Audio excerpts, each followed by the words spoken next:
Assalamualaikum warahmatullahi wabarakatuh. Salam dan bahagia Bapak Ibu guru penggerak. Perkenalkan, nama saya Khairul Arifin, calon guru penggerak angkatan 11 dari SLB Negeri Barabai, Kabupaten Hulu Sungai Tengah.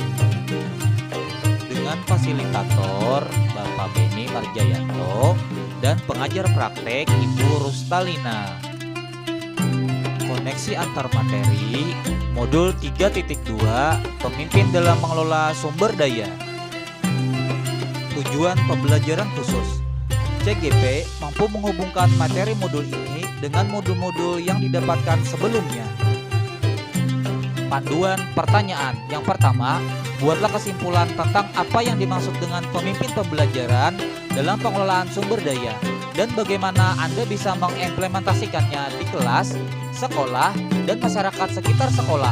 Yang kedua, jelaskan dan berikan contoh bagaimana hubungan pengelolaan sumber daya yang tepat akan membantu proses pembelajaran murid menjadi lebih berkualitas.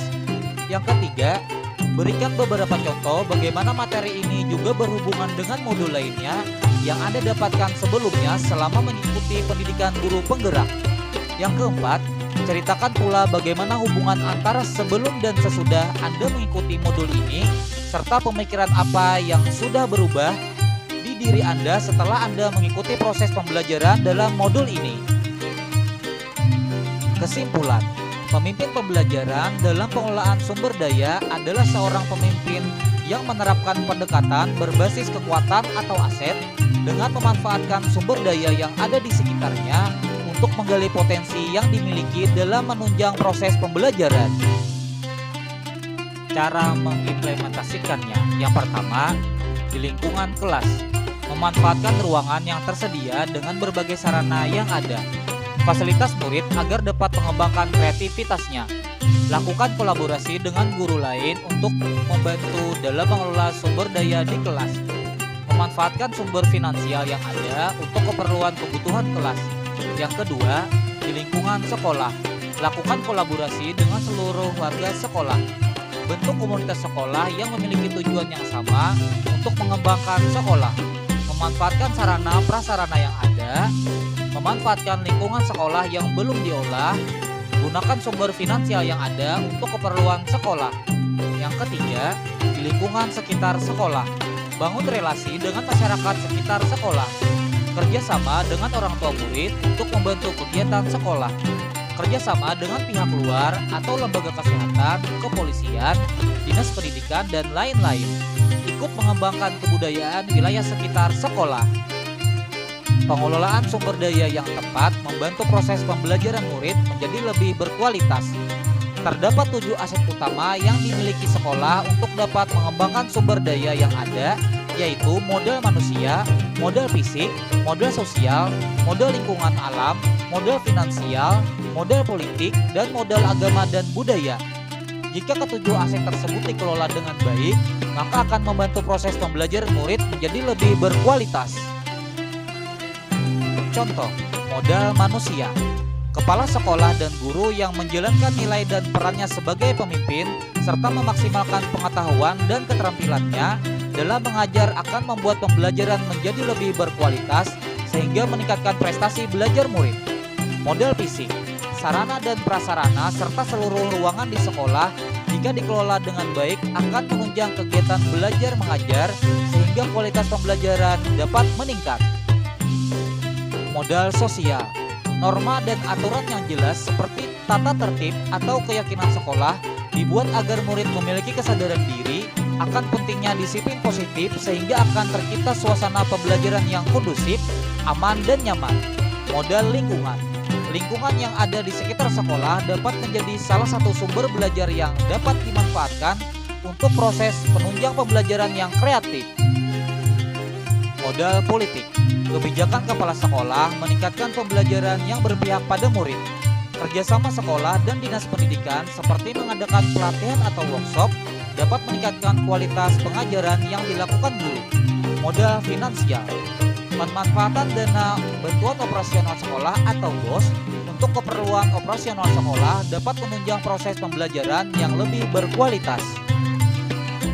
modal agama dan budaya. Kegiatan pembiasaan sekolah, berdoa, sholat berjamaah, gotong royong, dan lain-lain dapat mengubah perilaku murid lebih berakhlak sehingga mempermudah dalam pemberian materi pembelajaran. Berkaitan dengan modul lain, modul 1 dengan modul 3.2. Modul 1.1, guru dapat berperan sebagai pemimpin yang menuntun segala kodrat murid dengan mengembangkan segala potensi yang dimiliki murid. Modul 1.2, sebagai pemimpin pembelajaran, guru dapat mengembangkan keterampilan untuk meningkatkan pembelajaran yang berpihak pada murid. Modul 1.3, seorang pemimpin harus memiliki visi ke depan untuk melakukan perubahan ke arah yang lebih baik dengan berbasis kekuatan atau aset. Modul 1.4, budaya positif diperlukan dalam menumbuhkan akhlak yang baik sebagai aset dalam modal budaya agar tercipta suasana pembelajaran yang nyaman.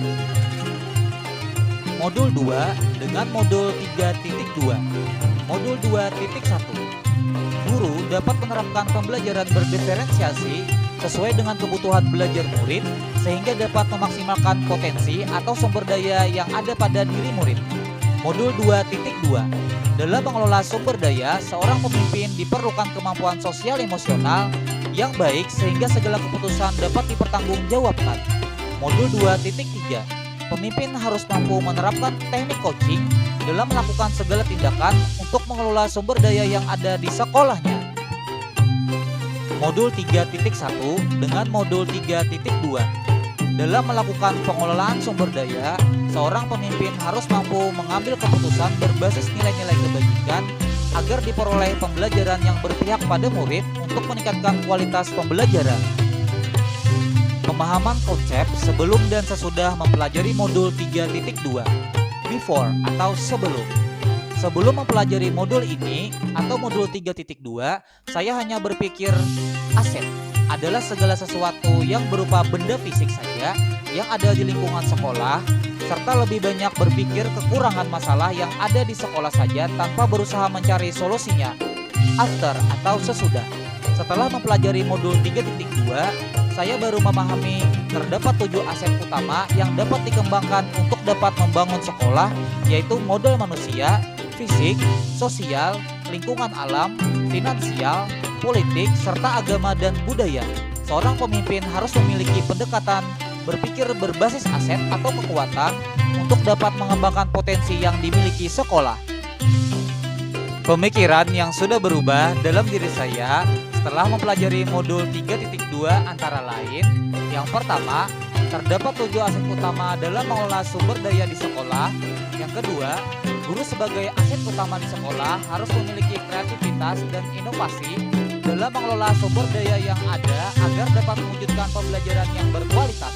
Yang ketiga, murid yang heterogen dapat menjadi aset jika diberikan pembinaan yang tepat. Yang keempat, menggunakan pendekatan berbasis kekuatan atau aset, bukan pendekatan berbasis masalah atau kekurangan. Terima kasih. Wassalamualaikum warahmatullahi wabarakatuh.